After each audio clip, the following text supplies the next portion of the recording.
Hello everyone. Today we are going to talk about SMART goals. तो you must be thinking कि goals के बारे में तो बहुत सुना है, but ये SMART goals क्या है? मैं बताती हूँ। देखिए, SMART goal का जो एक एब्रीविएशन है वो S stands for specific. आपका जो गोल है वो बहुत ही स्पेसिफिक होना चाहिए, यानी कि जनरलाइजेशन में नहीं होना चाहिए।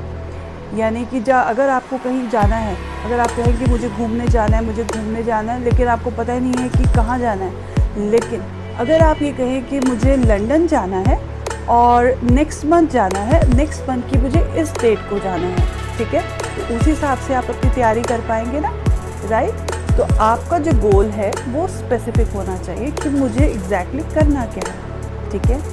Now M stand for measurable. आपका जो गोल है वो मेजरेबल होना चाहिए, यानी कि पता होना चाहिए कि वो उसको आपको कितना चाहिए। जैसे फॉर एग्जांपल आप कहते हैं कि मुझे पैसा कमाना है, तो ये एक बहुत ही जनरल गोल है।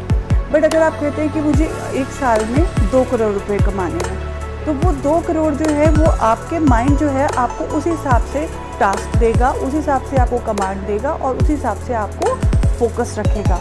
तो आपके माइंड में ये होगा कि ये 2 करोड़ के बाद मैं अपने आप को सक्सेसफुल मानूंगा, ठीक है। तो ये क्या होगा, एक मेजरेबल गोल हुआ।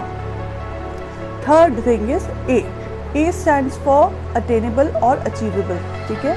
आपका जो गोल है वो अचीवेबल होना चाहिए। जैसे अब आपने कहा कि मुझे तो 100 करोड़ रुपए कमाने हैं, बट अभी राइट नाउ अभी आप 10,000 रुपये की नौकरी कर रहे हैं, तो वो कैसे अचीवेबल होगा? क्या आपको ये चेक करना पड़ेगा, क्या आपके पास वो स्किल्स हैं जो वो वहाँ तक आपको पहुँचाने के लिए आपको हेल्प करेंगे?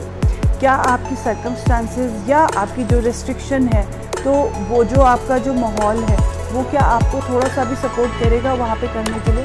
ठीक है, सपोर्ट हमेशा नहीं होता, कि ज़रूरी नहीं कि सभी सपोर्ट करें, बट कुछ चीज़ें तो मैच करनी चाहिए ना आपके उसके हिसाब से।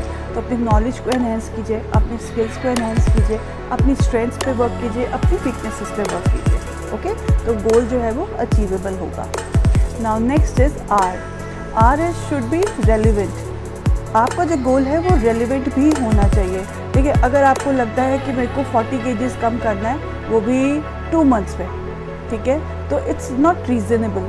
अब पिछले 1 साल से लगता है आपने कोई वॉक भी नहीं की, आपने कोई एक्सरसाइज तक नहीं की, और अब आप कह रहे हैं कि 2 months के अंदर मैं 40 kgs कम कर लूँ, तो it's not that possible, it's not practical, right.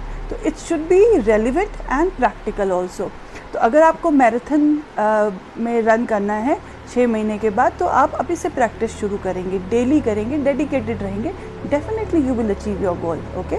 So it should be relevant also.